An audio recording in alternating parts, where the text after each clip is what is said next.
ನೋವು ಉಂಟು ಮಾಡ್ತಾ ಇದ್ದೀವೋ ಇಲ್ಲ ಅಂತ ಹೇಗೆ ಗೊತ್ತಾಗತ್ತೆ ಅಂದರೆ,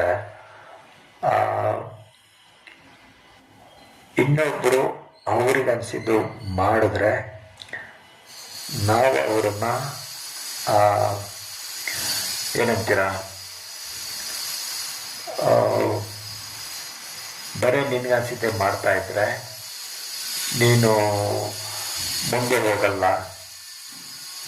ಸಮಾಜದಲ್ಲಿ ಸ್ವಲ್ಪ ಸುಳ್ಳು ಹೇಳಬೇಕು,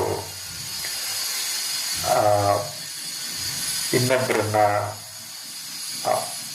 ಈಗ ಇನ್ನೊಬ್ಬರು ಕಷ್ಟಪಟ್ಟು ಕೆಲಸ ಮಾಡಿದರು, ಅವ್ರ ಕೆಲಸಕ್ಕೆ ನಾನು ಕ್ರೆಡಿಟ್ ತಗೊಳ್ಳೋದು.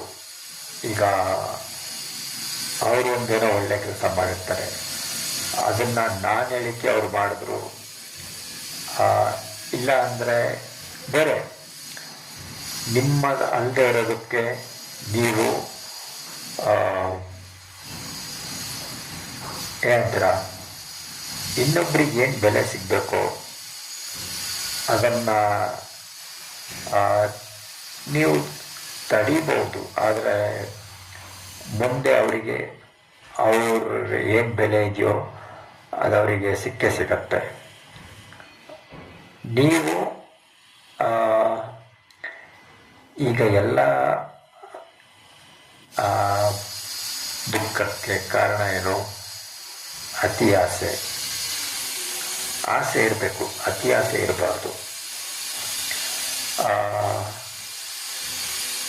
ಇರೋಕ್ಕೆ ಒಂದು ಸಾಧಾರಣವಾದ ಮನೆ, 1 BHK 2 BHK, ಅದು ನೀವು ಎಷ್ಟು ದುಡಿತಾ ಇದ್ದೀರ ಅದ್ರ ಮೇಲೆ. ಎಲ್ಲಕ್ಕಿಂತ ಮನೆಯಲ್ಲಿರೋರು ಎಲ್ಲ ಗಂಡ ಹೆಂಡತಿ ಮಕ್ಕಳು ಎಲ್ಲರೂ ಖುಷಿಯಾಗಿರಬೇಕು.